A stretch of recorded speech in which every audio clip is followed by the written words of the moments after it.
Hello everyone, welcome to Bamba Time Ncuza TV. I'm here to update you of what was happening on Inimba namhlanje ngolwesine mhla ka-22 January 2026. Okay, sikhumbule izolo ukuthi uqhayokazi bekhala bakithi ngezindaba ezibuhlungu azizwile ngoLekamva kanye nenhliziyo kaLekamva.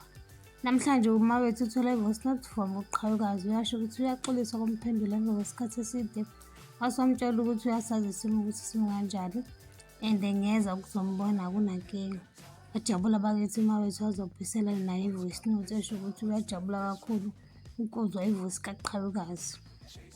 UThumeka elokhu elalele njalo ama-voice notes kaLekamva ngisho uHlatsi emtshela ukuthi uqhayokazi uyacela ukubabona benuyanga ibona kuphela angaze ababone kanjalo noZethu. Wayishaya indiva nje lo uThumeka waqhubeka walalela ama-voice note engane yakhe kwaze wafika noYanga balalela bobabili. Uzoloko ubona uqhayokazi esibhedlela njengenhlala yenza. Uma imbuzo ukuthi uzizwa kanjani uyasho ukuthi u-right physical kodwa mental akekho right. Uma ebuza uzoloko ukuthi wenza njani uthi kuba bonke abantu asebezile ukuzombona ukuthi uThumeka noYanga and uzizwa engathi umdinele ngokuthatha inhliziyo yomntwana wakhe. Waze wacela bandla uqhayokazi ukuthi azame ukuzoleka ukufika nabo esibhedlela. Wabona nje ukuthi akekho right ngalento ecela uqhayokazi uzoleka. uHlatsi ukhuluma noThulani ukuthi amaphoyisa ukuthola ubufakazi bokuthi ubani owenze ingozi kanti kuzongena uYanga khona lapho azotshela ubabakhe ukuthi kade engene ku-inthanethi e-check-a ngoqhayokazi njengoba esenenhliziyo kaLekamva. Washo khona ukuthi usazokwenzisa okukaLekamva and uzothanda umculo ofana nokaLekamva kanjalo labantu abebethanda uLekamva uzobathanda.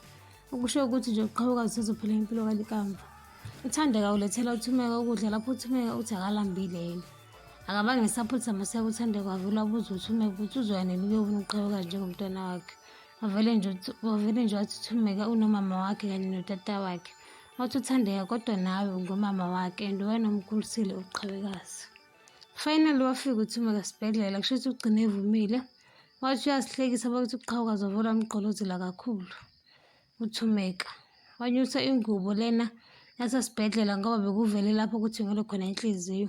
Wathi uyasmayila bakithi uqhayokazi but lutho uThumeka lokhu egqolozele njalo. Ngiyabamba la ningakhohlwa ukucinga notification button nokusubscribe namusho umbono wakho. Bayo.